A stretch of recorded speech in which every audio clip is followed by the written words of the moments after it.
Guest on Bill Maher's HBO show Real Time. When that taping was over, I turned the tables on him and I got to ask the questions. For my money, he is America's sharpest political satirist, and I wanted to hear his thoughts on the president and the nation at this juncture in history. I should note that both CNN and HBO are owned by Time Warner. Bill Maher, pleasure to have you on. Always good to see you. So, 6 months into the Trump era. Seems like 60 years. I've aged. I didn't have gray hair when we started, Fareed. What has surprised you? I thought he would crash the stock market, and I still think he will. I'm hoping, actually, because that's one thing that would maybe lose him a lot of support in the Republican Party. But I thought and predicted, and I was wrong, that the stock market hates volatility and uncertainty, and who is more volatile than Donald Trump. But I guess I underestimated their greed, because they still want their tax cut. What I've been surprised by is the degree to which his supporters still support him, right? I mean, if you look at even Republican support, it's still either in the high 70s, some polls in the low 80s. And you know, you get the feeling it's not so much about ideology, because he's not that conservative. It's not so much about competence. He hasn't gotten much done. What do you think is going on? Well, it's almost a protest vote. You know, I'm not surprised, because there is a certain percentage of people who are, I think, racist, and that's part of his appeal. And you know, his dog whistle was louder than any dog whistle we've heard, and the Republicans have been playing that game since Nixon and the Southern strategy, and Reagan opening his campaign in Philadelphia, Mississippi. That's been going on a long time, but he just did it in a much more blatant way. So he can't deny that that's part of it. But there are many, many gettable voters, gettable by the Democrats, that put him over the top. And these are the people who I fight with, sometimes right here in this studio audience. This is that part of the Democratic Party that is plainly obnoxious. They are humorless. They're too politically correct. If you talk to Trump people, they're not unaware of his flaws. But what they always say, like the first thing, what they love about him, he's politically incorrect. Yeah. You know, all those years ago when I called the show Politically Incorrect, I wasn't exactly wrong.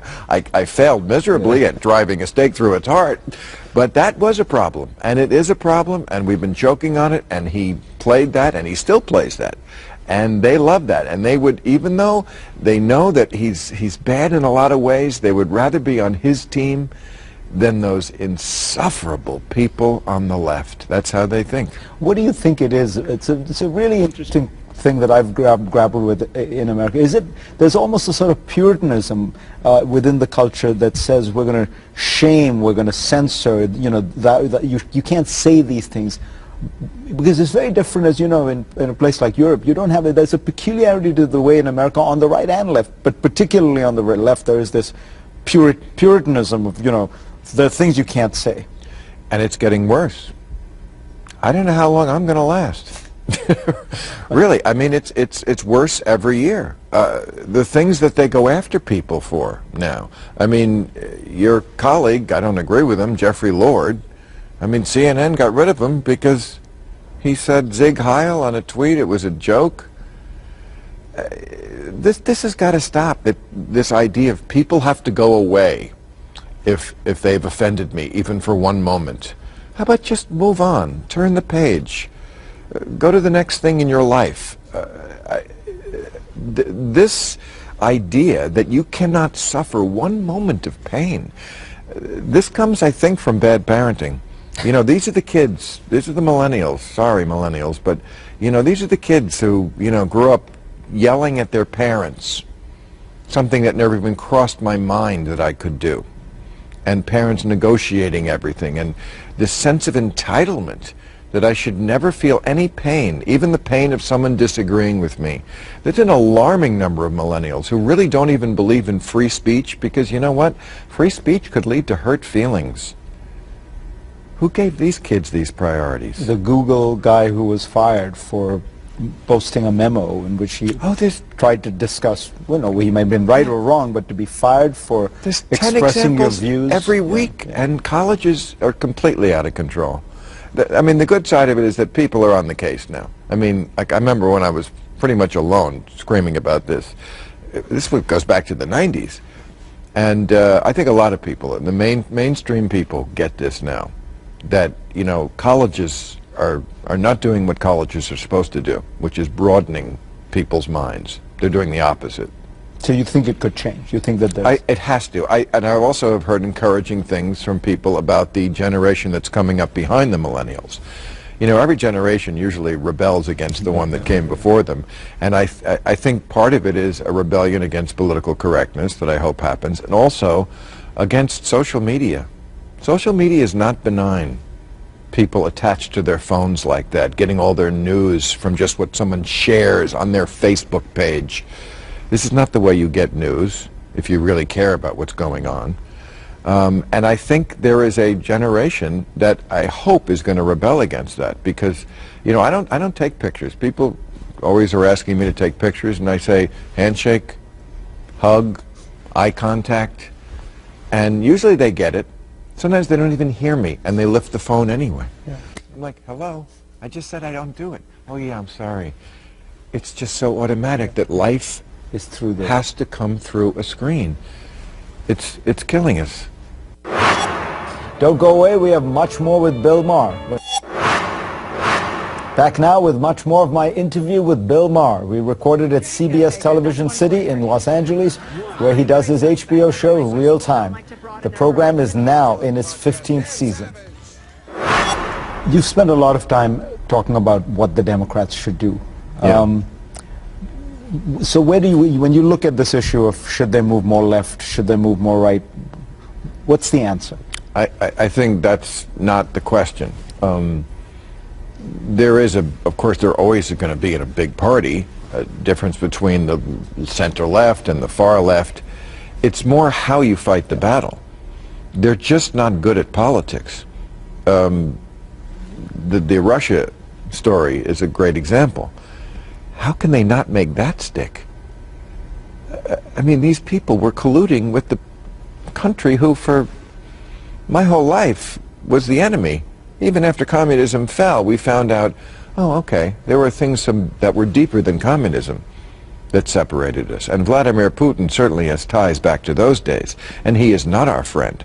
For Donald Trump this week to be thanking him for kicking out 750 Americans, these are State Department people, people doing valuable work. Some of them were spies, and we should have spies there. Now we have nobody there to keep an eye on what Putin's doing. And the President of the United States thanks Putin. That's, you know, last week we had a Obama impersonator here, my friend Reggie Brown, who brilliantly, like, just said the things Trump has said. I said, what would it look like if Obama had said John McCain is not a war hero and so forth? I wish he was back here this week to do the one where Trump thanks Putin for kicking our people out. I don't know what it takes for the Democrats to seize on this. You know, they're saying it's not a winner for them, this issue. Make it a winner. It can't be that hard. What about the idea of having this gut connection that you know, the Democrats find it more difficult to have with particularly kind of the white working class? You know, I see the difference between Bill and Hillary so clearly. The same policies, right? I mean, they had the same advisors in many.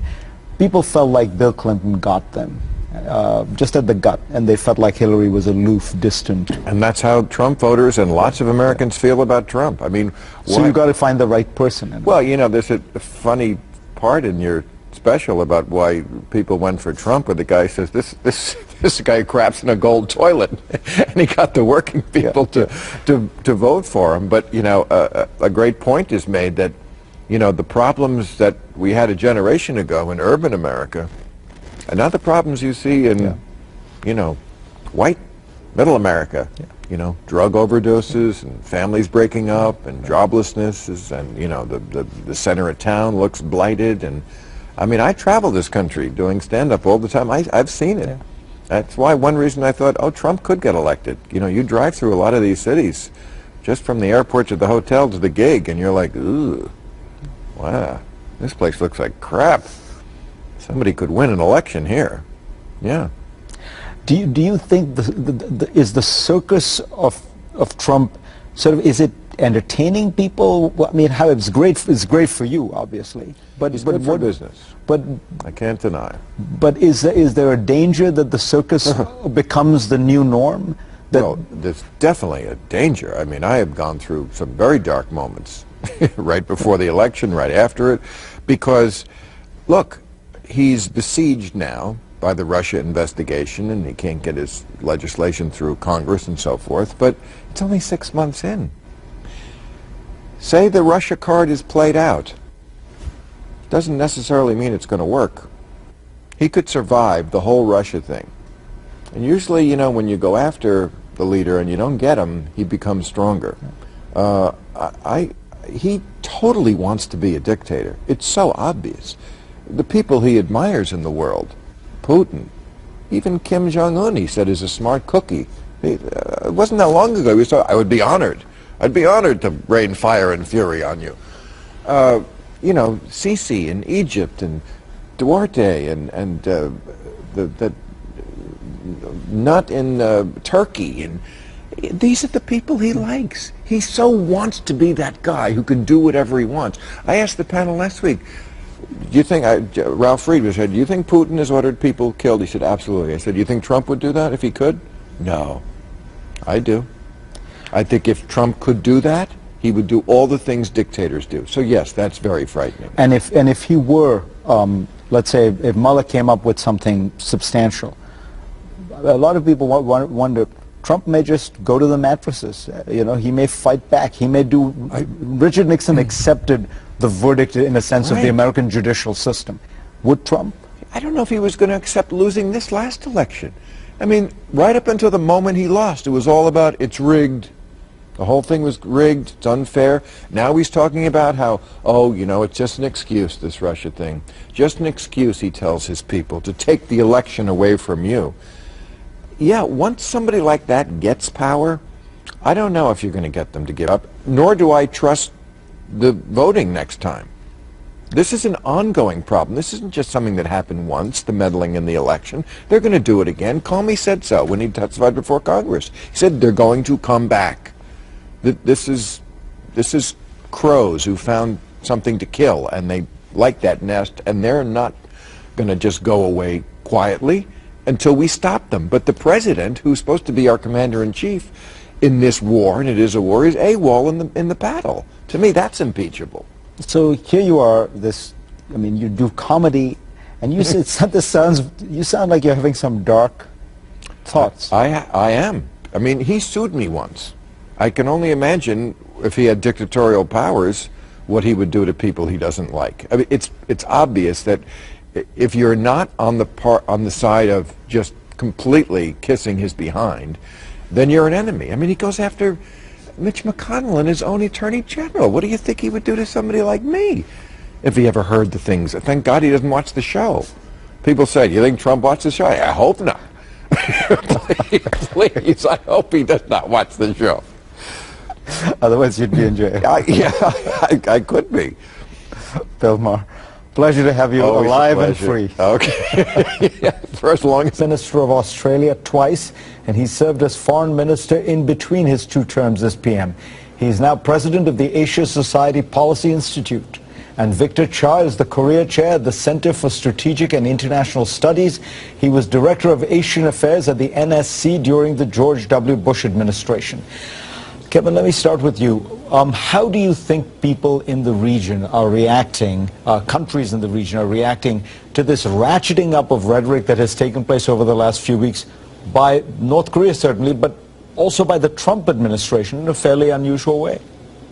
I think there are probably 2 things going on in the minds of the region at the moment. One is their general perception of the United States, which they see as more uncertain in its general strategic behavior than has been the case in the past. Secondly, on the question of the North Korean scenario in particular, obviously people are objectively anxious about what's changing, and that's all because of what the North Koreans have done. But recently they begin to see the language which starts to build a problem into a crisis. And then you start to enter into discussions about crisis management.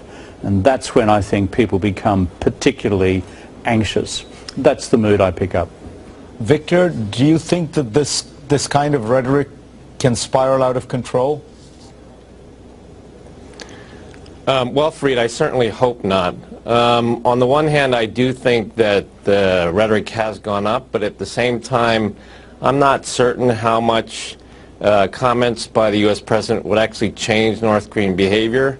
We've had past U.S. presidents that have been very calm and quiet when it comes to North Korea, ones who've been more vocal, and North Korean behavior seems to be the same in either case.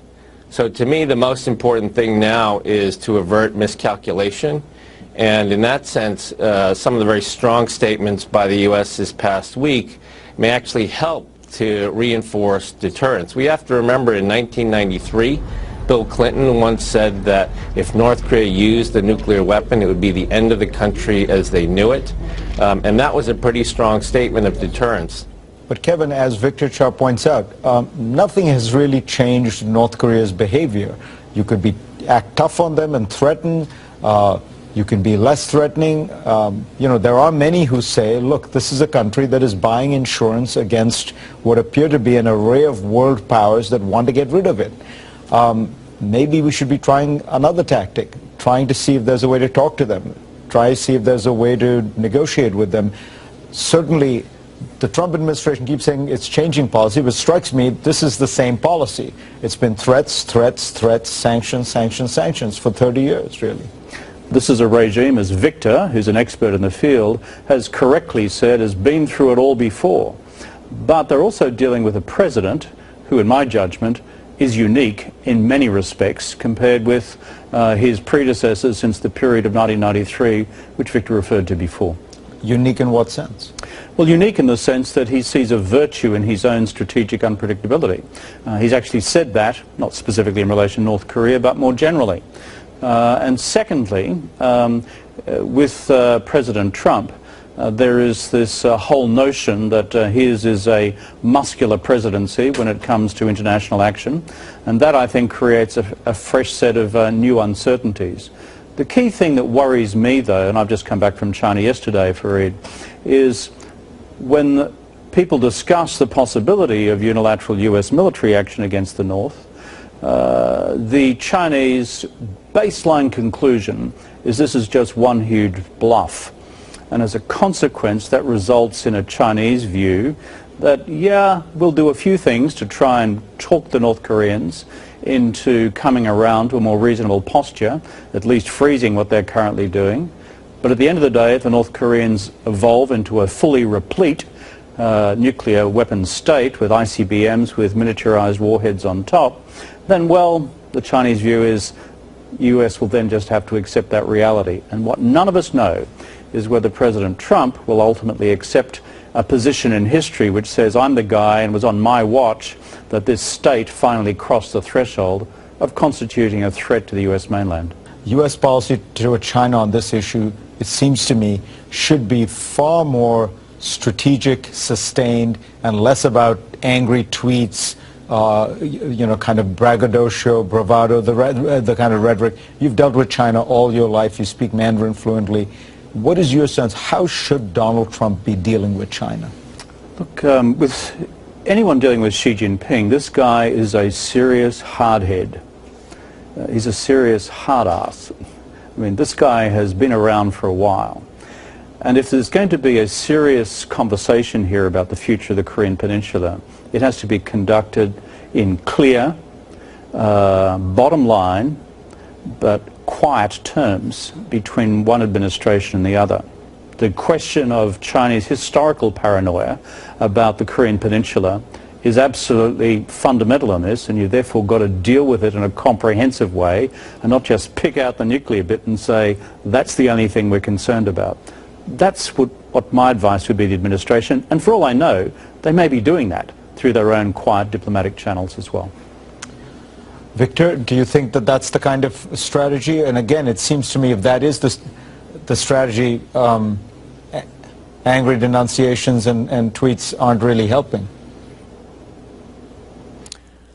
Well, I mean, I do agree with Kevin that in the end, it appears that the only real solution to this problem is some sort of grand bargain with the United States and China. And along the lines that Kevin described, the difficult part, of course, is that that sort of grand bargain requires really a deep level of trust among the leaders of the two countries, and that just doesn't exist today. And it's hard to create something like that. It has to happen over time. On that sober note, thank you both. Fascinating conversation. Next on GPS, a real treat. Bill Maher on how he sees America in the age of Trump. The North Korea crisis. Tough words from Trump. They will be met with fire and fury. And also from Pyongyang. What will cool this crisis down? And Bill Maher, the satirist much of America loves and the rest loves to hate. Jeff Sessions is still hiding under his desk.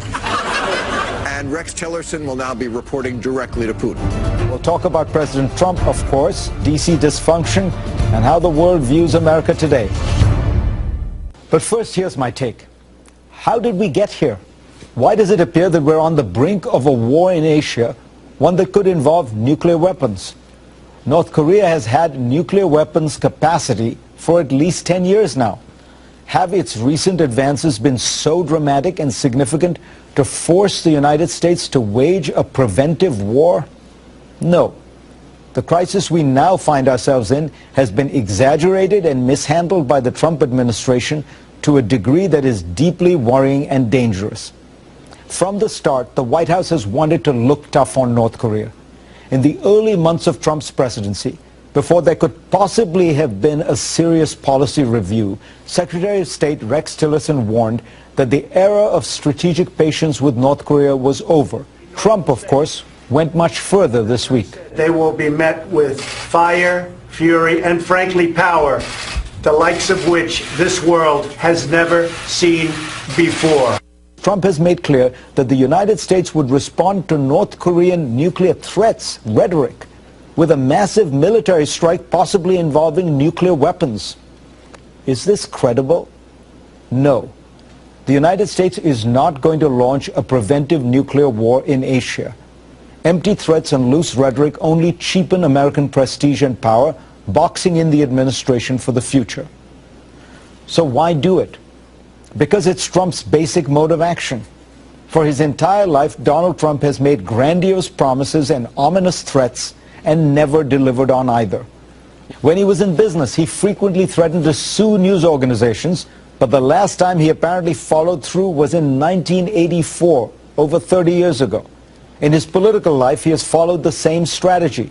In 2011, he claimed he had investigators who cannot believe what they're finding about Barack Obama's birth certificate and that he would soon be revealing some interesting things. He had nothing. During the campaign, he vowed that he would label China a currency manipulator, move the embassy in Israel to Jerusalem, make Mexico pay for a border wall, initiate an investigation into Hillary Clinton. So far, nada. After being elected, he signaled to China that he might recognize Taiwan. Within weeks of taking office, he folded. When the United States watched as Stalin's Soviet Union developed nuclear weapons, it was careful in its rhetoric. When it saw a far more threatening leader, Mao Zedong, pursuing nuclear weapons, it was even more cautious. Mao insisted he had no fear of nuclear war because China would still have more than enough survivors to defeat Western imperialists. And yet, successive U.S. administrations kept their cool. The world is already living with a nuclear North Korea. It has for a decade. If that reality cannot be reversed through negotiations and diplomacy and sanctions, the task will be to develop a robust system of deterrence, the kind that kept the peace with Stalin's Russia and Mao's China. Bluster from the president can increase the dangers of miscalculation. I think Americans should sleep well at night, have no concerns about this particular rhetoric of the last few days, said Rex Tillerson on Wednesday. This was an unusual, perhaps unprecedented statement. The Secretary of State seems to have been telling Americans and the world to ignore the rhetoric, not of the North Korean dictator, but of his own boss, the President of the United States. It is probably what Donald Trump's associates have done for him all his life. They know that the guiding mantra for Donald Trump has been not the art of the deal, but the art of the bluff. For more, go to cnn.com/Fareed and read my Washington Post column this week. And let's get started.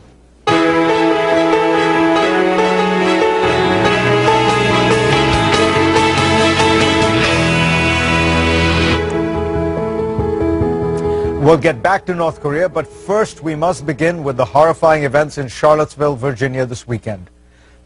It all began with a gathering of people who are anti-immigrant, anti-Semitic, anti-black, what some might call anti-American.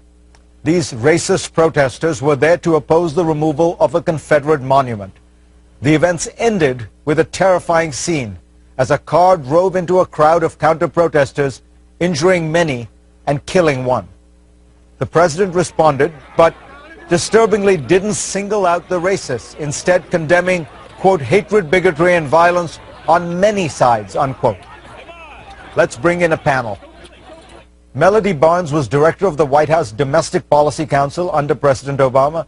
She's now a visiting professor at the University of Virginia.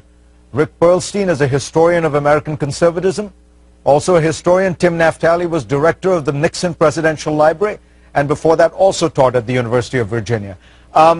Melody, let me ask you, how much of this is an eruption of something that has been simmering underneath, and I mean particularly simmering ever since the election of an African American as president? And what did you notice in the White House? What information were you getting about these kinds of movements and these kind of currents in America?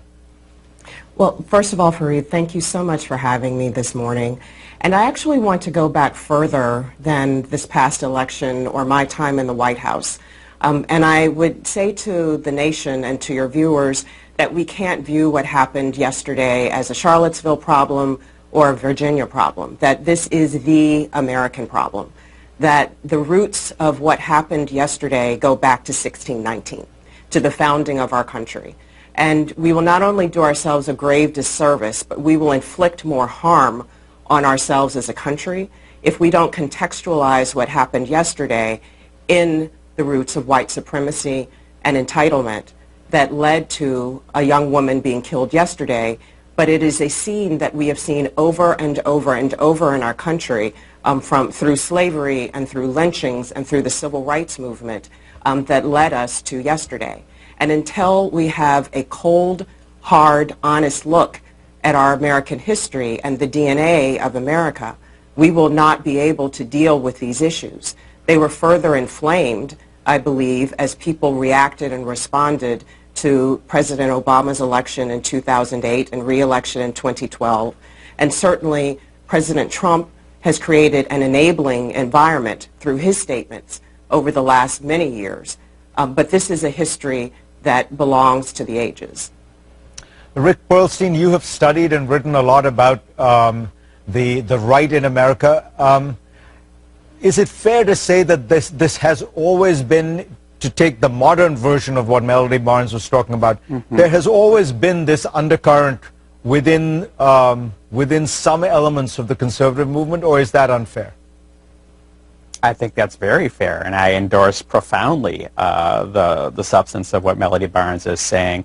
Think about this. What the people were marching in defense of in Charlottesville, Virginia, was a statue to a man who led troops into battle in treason against the United States in order to defend slavery. Starting in the early 60s, when the civil rights movement was basically challenging white supremacy with the power of people's bodies and religious faith, that movement to basically celebrate the Confederacy enjoyed enormous resurgence in the early 1960s. That's when we began to see these statues being built and Confederate flags being waved. And ever since then, that sort of lost cause, kind of wave the bloody shirt ideology, and the ideology that whenever something goes wrong in your world, you can blame a diabolical conspiracy. You know, this is kind of McCarthyite language. And that's where Donald Trump comes in. his willingness to kind of blame this diabolical conspiracy of liberal media, the establishment in both parties, jihadists, and all the rest. And this is the kind of rhetoric you see in right-wing media, both kind of the bottom-feeding media in Breitbart, but also in places like Fox News and the National Rifle Association, whose basically model is to terrify people to believe that America is on fire, that liberals are out to get you, that both parties are out to get you, that Donald Trump is out to protect you, and that you need to march through the streets with guns, which is exactly what happened in Charlottesville in order to protect your family, in order to protect your identity. And when we see Donald Trump saying something like, the problem that is revealed in Charlottesville is that children can't go out in front of their yards and play, this is a direct signal to the worst, most corrosive white supremacists who, by the way, are calling their rally a rally to unite the right. They see this as a unifying issue. So yes, it's great that Marco Rubio has denounced the president. It's great that Ted Cruz has denounced the president. But it'd be great to hear Republicans who don't have presidential ambitions against Donald Trump denounce the president. Tim Naftali, the extraordinary thing here is how this has really come out. And as Rick Perlstein says, they're being quite open and blatant about what it is they're talking about. It used to be quieter, right? It used to be, but I want to make a point about that statue, okay? Because one of the problems we have in America is we don't deal with our history very well. We have these moments where liberty expands, and when our country undergoes real social change, and it's at those moments that you get this reaction. That statue is from the 20s. There were four, I used to live in Charlottesville, there were four Confederate statues from the 20s, not from 1880. Why the 20s? Because this was after World War I, and there had been enormous social change in the United States. This is the time when you had the second coming of the KKK. Right. The 1960s, we saw the return of the Stars and Bars. Why? Because of a fear among white supremacists that they were losing their country, and we're getting it again. So the one thing to keep in mind is we have this cycle in this country of terrible reaction. And each time it's a test of moral courage on the part of our leaders. Senator Orrin Hatch is not running for president. He showed real courage. President Trump showed moral cowardice yesterday. There are moments in our history when we need our president to stand up to the reaction and say, that is not who we are. In the 1960s, the Republican Party, and Rick knows more about this than I do, was better at policing the fringe. They called it the John Birch Society, than they are today. They are not able to police the fringe. This fringe seems to be mainstream in the Republican Party. That's the fear for the country. That's the problem. We'll be back in a moment to talk about the big questions of the future. Where do we go from here for America? I think that's the important question of the day, and I would say there are at least three things that have to happen. First of all, yesterday, President Trump said that we need to study what happened in Charlottesville. And yes, we have to understand for legal purposes what happened in Charlottesville yesterday, but we don't need more studies or commissions or made-for-television conversations about race. We know what has happened in this country, and we have to have an honest contextualization and understanding, fact-based, of American history, 1619 to 2017, and put what happened yesterday in context. Secondly, we have to deconstruct issues around our economy and around our laws and that deal with and perpetuate issues of inequity so that we can create opportunity for everyone. And that includes both people of color and Americans who are white, low-income whites. Race has been used as a great wedge to divide insidiously, and we have to, as you say, knit people back together.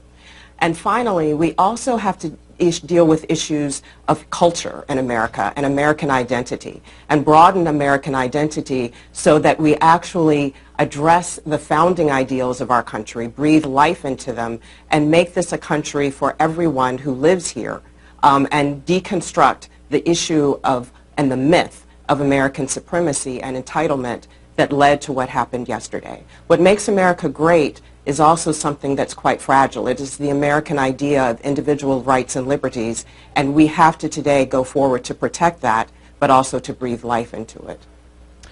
Rick Perlstein, is there a way you think to get these groups to stop feeling so scared that their world is being overwhelmed? I mean, because it does seem to me this comes from a kind of insecurity and paranoia that they are being overrun in a country in which still 75% white, dominated in almost every in every respect. I think of the Republicans who control the White House, both houses of Congress, the Supreme Court, and almost 2/3 of the state legislature, acting as if they are in some way a kind of besieged minority. Right.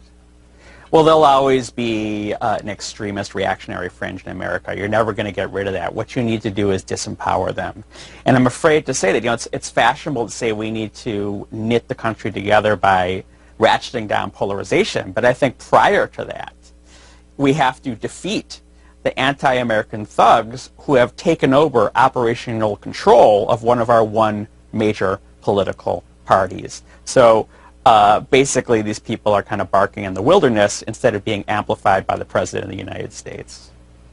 Tim Naftali, is this domestic terrorism? Absolutely.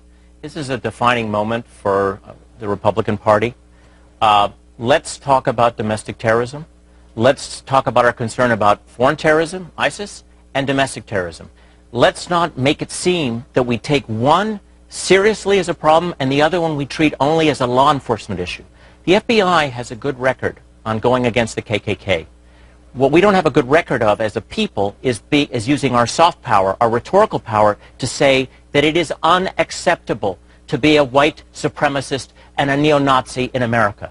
It may be legal to express those repugnant views, but it is unacceptable. It is time to ostracize those groups and also to use counterterrorism methods to penetrate them where it is clear they are considering the use of violence. By the way, I'm willing to say the same about Antifa. If they're going to consider violence, they should be penetrated too. But right now, the big problem is the alt-right.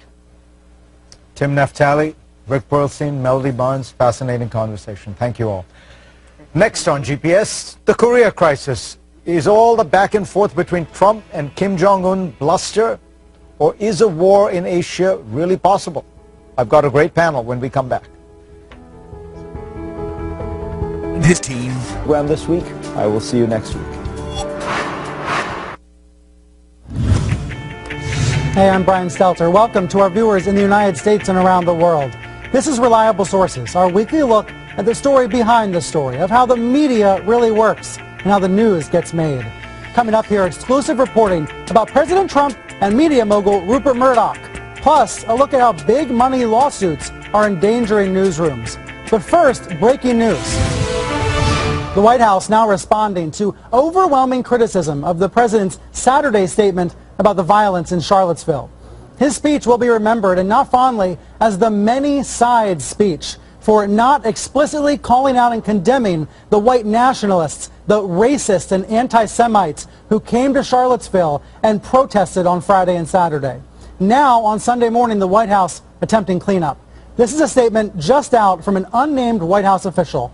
Quote, the president said very strongly in his statement yesterday that he condemns all forms of violence, bigotry, and hatred, and of course that includes white supremacists, KKK, there's a typo here, notice it, nephew Nazi, and all extremist groups. He called for national unity and bringing all Americans together. I assume when they said nephew Nazi, they meant neo-Nazi. I assume that's a typo, but I just wanted to show you exactly what the White House put out. There are obvious questions when you read a statement like this. Why did it take so long? And why is the statement unsigned? Is the president himself directly going to address the criticism? You could make the case that Saturday was the worst day of the Trump presidency, with so many commentators, including many Republican commentators and GOP senators and congressmen, criticizing the president for his half-hearted response. Today, Sunday, the reactions are still withering. Here's the headline on the influential Drudge Report, Make America Hate Again, reacting to the chaos in Virginia. And take a look at the front pages from the local newspaper, the Daily Progress, doing great work there in Charlottesville. This is the Saturday headline about Friday's torch-bearing rally. These white nationalists, some of them explicitly racist, rallying on the campus of UVA. Fire and fury is the headline. And now let's look at Sundays. This is the new headline this morning, a day of death. reacting to the woman who was killed when that man charged a crowd of counter-protesters with his car, and then 2 police officials killed when their helicopter crashed in Charlottesville. Amid all of this coverage, what is the responsibility of the press, especially in showing violent and disturbing images, the kind that played on a loop yesterday, showing a nation seemingly at war with itself? Is this constant repetition helpful? Is sunlight the best disinfectant when it comes to racists? Or is there a better way? A lot to cover now with our panel. NPR media correspondent David Folkenflik is here, along with CNN White House reporter Caitlin Collins. But I want to go first to Charlottesville and Larry Sabato. He's the director of the Center for Politics at the University of Virginia. And Larry, I know this is personal for you. You were on campus Friday night. Those scenes of those mostly men, mostly young men, carrying torches, trying to express their views, their largely racist, anti-Semitic views. What was your experience on Friday night at UVA? Well, Brian, I live on Jefferson's lawn in a pavilion that he designed, and it's right next to the rotunda. And I watched this group of young people, mainly young people, as you said, in their upper teens, 20s, 30s, march with their torches lit, and I was shocked